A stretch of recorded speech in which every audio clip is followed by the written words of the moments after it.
అందరిలో ఛత్రపతి శివాజీ మహారాజ్ గెటప్ కి ఏ హీరో అయితే సెట్ అవుతాడు? నాకైతే అన్న ఊహల్లో కూడా రామ్ చరణ్ గారు అయితే బాగుంటారు అనుకుంటున్నాను. ఎందుకంటే ఆల్రెడీ మీకు టాక్ వచ్చిందో తెలియదు కానీ ఈ చావా మూవీ తెలుగు రైట్స్ ఒకవేళ తీసుకుంటే రామ్ చరణ్ గారు సెట్ అవుతారు. సింబు మహారాజ్ అంటున్నారు. సింబు మహారాజ్ అన్న శివాజీ వాళ్ళ అబ్బాయే కాబట్టి జస్ట్ ఆ గట్స్ ఉన్నాయి రామ్ చరణ్ గారు. అండ్ యశ్ కూడా బాగుంటారు అని అనుకుంటారు. యశ్ రామ్ చరణ్ ఒకే పోలికలతో ఉంటారు కాబట్టి అంటే అంత బాడీ కట్అవుట్. ప్రభాస్ గారు అంటే మరీ హైట్ అయిపోతుంది.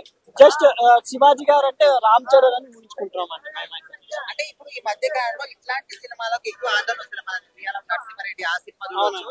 ఇట్లాంటి మరి మన తెలుగులో చేస్తే ఆదరిస్తారు అనుకోవచ్చు ప్రేక్షకులు. అదే ఇప్పుడు చావా గురించి చాలా మంది మాట్లాడుతున్నారు కానీ తెలుగులో 3 బ్లాక్ బస్ మంచి హిస్టారికల్ మూవీస్ వచ్చాయి.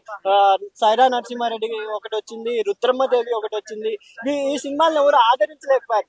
జస్ట్ సైరా నరసింహారెడ్డి చిరంజీవి గారు అయితే ఆఫ్టర్ చాలా టైం లాంగ్ టైం తర్వాత ఒక మంచి హిస్టారికల్ మూవీ వచ్చారు.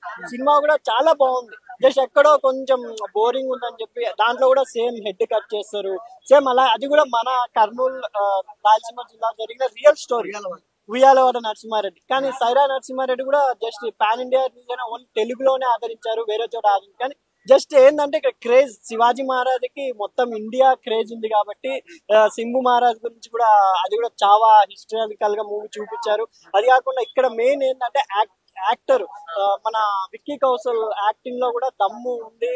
అది కాకుండా ఆయన చేసే ప్రతి క్యారెక్టర్ ఆయన కోసమే వస్తున్నారు. అన్ని బయోపిక్ చేస్తున్నారు. ఆయన ఊరి నుంచి అన్ని రియల్ స్టోరీస్ చేస్తున్నారు కాబట్టి ఇంకా రష్మిక మందన పుష్ప 2 తర్వాత గోల్డ్ ఇవన్నీ కలిసి వచ్చాయి.